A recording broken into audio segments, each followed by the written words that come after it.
नमस्कार दोस्तों, आध्यात्म चैनल में आप सभी का स्वागत है। आज मैं आपको एक धर्मराज की कहानी सुनाऊंगी जो उसमें एक बुढ़िया माई है।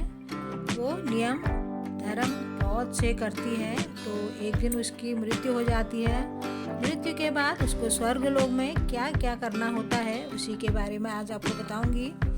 एक बुढ़िया माई थी, वह नियम व्रत काफ़ी कुछ रखती थी। एक दिन भगवान के घर में यमदूत लेने के लिए उसको आ गए और बुढ़िया माई यमदूतों के साथ चली गई। आगे गहरी नदी बह रही थी। बुढ़िया माई डूबने के लिए जैसे ही वो डूबने लगी तो यमराज जी ने पूछा कि माई आपने गाय दान किया है। तो बुढ़िया माई ने गाय को याद किया तो गौमाता आगे आ गई और उसने गौमाता की पूंछ को पकड़ा तो नदी पार हो गई और फिर आगे चली गई। जाते जाते फिर उसे आगे कुत्ते मिले और कुत्तों ने उसका पीछा करना शुरू कर दिया और बुढ़िया को भगाते रहे। तो उतने में यमराज जी ने पूछा कि बुढ़िया माई आपने कुत्ते को कुछ दान किया है, उसको रोटी दी है, खिलाया है। तो बुढ़िया माई सोचती है और सोच के कहती है और उसको ध्यान आता है, हाँ मैंने कुत्ते को रोटी दी है, उसको मैंने खिलाया है। तो उतने में कुत्ते उसका रास्ता छोड़ देते हैं और माई आगे चली जाती है। तो उतने में आगे जाते जाते बहुत से कौवे आ जाते हैं रास्ते में। कौवे आते हैं तो उसको मारने लग जाते हैं अम्मा को। तो उसके चोंच मारने लग जाते हैं उसको बार बार। तो उतने में यमराज फिर उसको बोलते हैं कि बुढ़िया माई आपने क्या ब्राह्मणों की बेटी को सिर में उनके तेल लगा रखा, उनको तेल दिया है, कभी आपने उनका तेल दान में किया? तो बुढ़िया माई बेटियों को याद करती है, ब्राह्मण को याद करती है।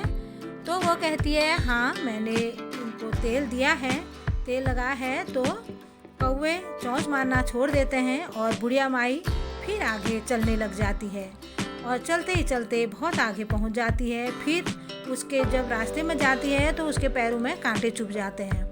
जब कांटे चुभते हैं तो उसको बहुत दर्द होता है, उसके पैरों में चप्पल भी नहीं होते हैं। तो फिर उतने में तो यमराज बोलता है कि अम्मा आपने किसी को चप्पल दान की है? तो बुढ़िया माई याद करती है तो कहती है हाँ मैंने चप्पल दान की है। तो वो बहुत फिर आगे चल जाती है तो उसको चप्पल मिल जाती है। वो रास्ता भी उसका खुल जाता है। तो बुढ़िया माई ने सारे दान किए होते हैं, दान पुण्य करा होता है। तो एक बार धर्मराज जी के जब वो आगे बढ़ती है तो धर्मराज जी का वो कुछ नहीं कह रहता है, उसको पता नहीं होता है कि मुझे धर्मराज के लिए भी कुछ करना होता है। तो आगे गई और आगे जब यमराज ने धर्मराज से कहा कि बुढ़िया माई ने तो सब का दान पुण्य सब कुछ किया है, लेकिन धर्मराज जी ने कहा उसने सब कुछ किया तो है लेकिन अब आगे के द्वार बंद हैं। तब बुढ़िया माई बोली कि मुझे ये दरवाजे क्यों बंद है, मैंने ऐसा क्या किया है? तो वो कहता है कि ये 7 दिनों के लिए धरती पर एक बार हो जाएगी, आपने सब कुछ तो किया लेकिन धर्मराज के लिए कुछ भी नहीं किया। और तब वह आगे गई और उसने कहा कि मुझे 7 दिन दो और मैं अपने घर जाके गांव जाके मैं वो पूरे नियम धर्म सब करके आऊँगी, कथा पढ़ के आऊँगी, तो उसके बाद मैं यहाँ पर आ जाऊँगी। तो वह बुढ़िया माई वापस धरती पर आ जाती है और गांव में खबर फैल जाती है कि बुढ़िया माई का भूत घर में आ गया है। तो सारे लोग अपने अपने दरवाजों को बंद कर देते हैं और जब बुढ़िया के बेटे बहू को भी पता चलता है तो वो भी अपने दरवाजे बंद कर देते हैं कि भूतनी आ गई, पता नहीं हमसे क्या गलती हुई है, तो ये दोबारा हमारे घर क्यों आ गई। उतने में जब वो माई अपने घर जाती है वो कहती है मैं धर्मराज के कहने पर ही यहाँ पर आई हुई हूँ और मुझे सारे मैंने नियम धर्म सब दान पुण्य किया है लेकिन मैंने धर्मराज के लिए कुछ भी नहीं कहा है, मैंने उनकी कहानी नहीं सुनी है।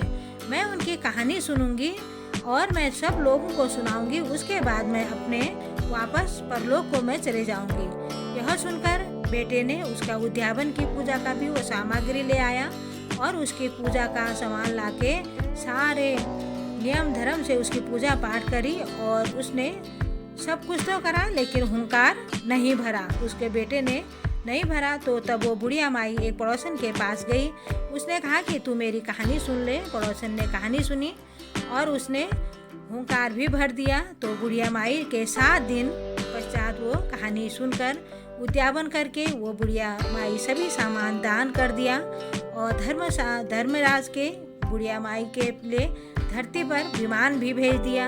और जब विमान को देखा तो गांव वाले स्वर्ग जाने के लिए सब अपने अपने तैयार हो गए। कह रहा मैं जाऊंगा, मैं भी जाऊंगा। तो बुढ़िया के माई के साथ वो जाने के लिए सारे लोग तैयार हो गए। तो मैं इस कहानी में सिर्फ पड़ोसी ने ही उनकी कहानी सुनी थी। तो केवल एक गांव में से एक पड़ोसी उसकी बहू ही जा सकती थी, लेकिन गांव वालों ने बुढ़िया माई के पैर पकड़ लिए और कहा कि हम सबको तुम धर्मराज की कहानी सुनाओ। और वो लोग सब उसको जिद करने लगे। तो बुढ़िया माई ने सारे लोगों को फिर कहानी सुनाई। सब लोगों ने धर्मराज की कहानी सुनी और फिर उस बुढ़िया के साथ उस विमान में बैठे और वो स्वर्ग के लिए चले गए। तब यहाँ सभी गांववासी एकत्रित हो गए। बुढ़िया माई ने कहा मेरी कहानी। तो धर्मराज से कहने लगे कि मेरी कहानी इन सभी ने सुन ली है और इन सभी को आधा आधा पुण्य इनको भी दे दो। तो धर्मराज ने सभी गांव वालों को स्वर्ग में वास दे दिया। हे धर्मराज भगवान, बुढ़िया माई को स्वर्गवास दिया तो सभी को कहने सुनने वालों को भी उनकी सभी की इच्छा पूरी करना, उनकी सभी की मनोकामना पूर्ण करना। बोलो धर्मराज महाराज की जय। थैंक यू, धन्यवाद।